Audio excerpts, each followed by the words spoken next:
my pleasure to be sitting here with Carol Drinkwater. Carol, it's a pleasure to see you today. You've had an impressive career. You've gone from a successful actress to a best-selling authoress. Was that transition quite easy to do? I don't see it as a transition. I mean, for me, it's just a journey of life to start with. I always knew that I was going to be an actress, and I dreamed of being a writer. Right. And then when I met my famous husband in Australia, the man who asked me to marry him on our first date, he then started to say to me, what do you dream of doing? And I said, well, I want to be a writer. And he said, well, then do it, etc.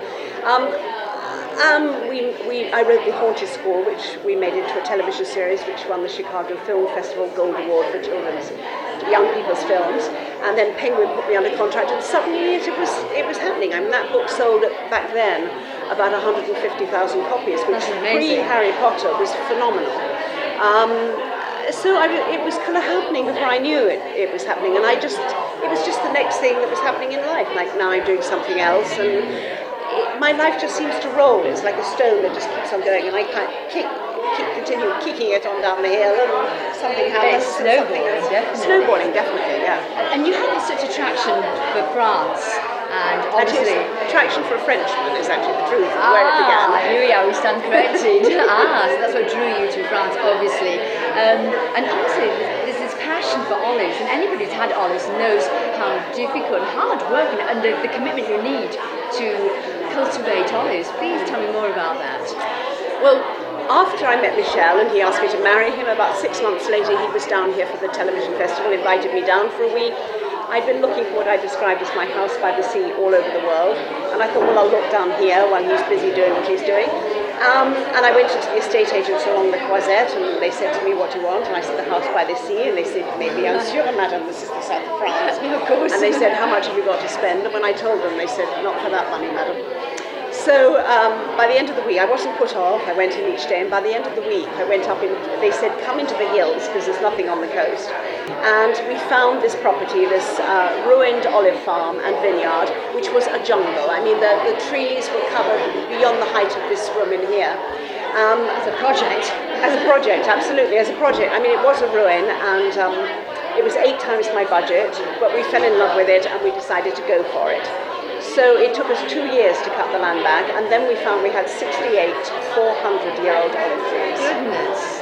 So I started, and what's more is on the stank, which it means that it's dry stone terrace walls. Right. So they're on a hillside, and the entire hillside is cut down like that. So I started to walk these terraces in every season, every light, every time of day, and I really began to understand the poetry of the olive tree.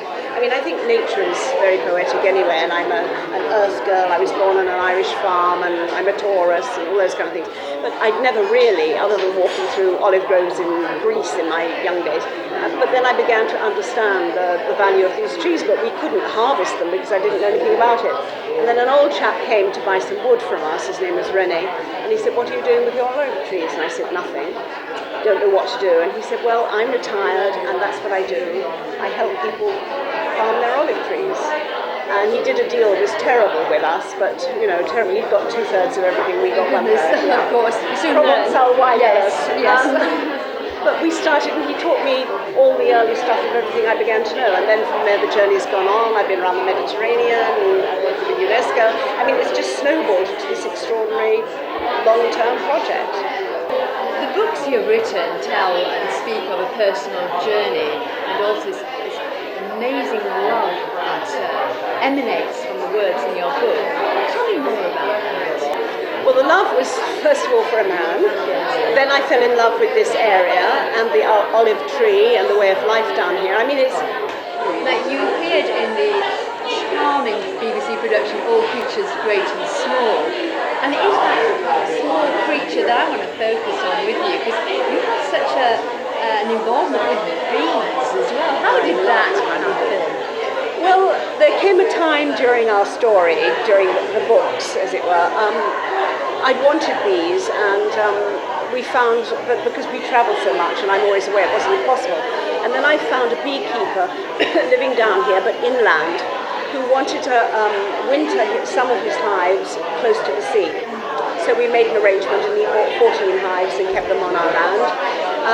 And And then, due to circumstances which are to do with pesticides, etc., later those hives died. It was while I was doing a journey around the Mediterranean, which is 2 of the books, which is also my quest for the history of the olive tree. When I came back, his hives had died. Not just the ones on our land, but others he had too. And I began to ask myself what's happening with the honeybee, and I now know that 30% of honeybees internationally have died off in what they describe as colony collapse disorder. And I've started, I'm working with the National Trust in England. I have a bee page on my website, and I'm working with other organisations here, there and everywhere to try and save the honeybee. Which are very, very important. Enormously important. I mean, it is our principal pollinator. 80% of our fruits and vegetables won't exist. Einstein said if the honeybee disappears, we have 4 years, and we'll be left with wheat and rice and not a lot else. All the apples. Not even olives. The olives are not. They're not pollinated by honeybees. They're auto-pollinating. So we still have olives. We'd have olives. Except of course, the thing is that in olive groves, one of the things that actually makes, if you're not going to go into all this pesticide, all olive groves have got masses of wild flowers in them if they're in their natural state. So of course the bees are coming there, and they're being killed off by the pesticides used on olives, on all the major crops now. And so I'm taping out a little flag, and along with others, I'm fighting the fight for the honeybee. It's amazing. And also an anti-pesticide, major pesticide. You certainly live life to the full. I know anybody that's met you will feel that same emotion and passion that you radiate through your book, through your work, and in speaking to you. But what have been the highlights in your life, and what is your dream? Highlights in my life, well, of course, meeting my husband, of course, finding this place, getting into the Sunday Times bestseller lists. I mean, I'd won awards as an actress, but suddenly seeing myself, my books in the Sunday Times bestselling list was pretty special. What else? Well, now we're filming the olive root and the olive tree. Yes. It's a 10-hour documentary film series that's going around the Mediterranean. So that's, at the moment, my immediate passion, because I'm off to Rome in a couple of days. I've just come back from Andalusia. I've been in Malta filming. I'm setting up, at the moment, meetings with women in Palestine. I also work with organisations that are helping people in Palestine to get their olive oil out and sold, fair trade, things like that. So I'm working in pockets all around the Mediterranean for the films, for myself, for people who are in dire circumstances, war situations, etc. So my little house and our little love story and quest has turned into something that is much greater. And I'm working with UNESCO. I've become the ambassador of olives, as it were, for UNESCO. So I'm very proud about that, and I'm just having a wonderful time doing it. Long may that last, Carol. Carol Drinkwater, it's been an absolute pleasure talking to you today. Finally. Thank you. Yes, absolutely. Thank you for talking to the Riviera woman. Thank you so much, Carol. Pleasure. Thank you. Pleasure. Thank you.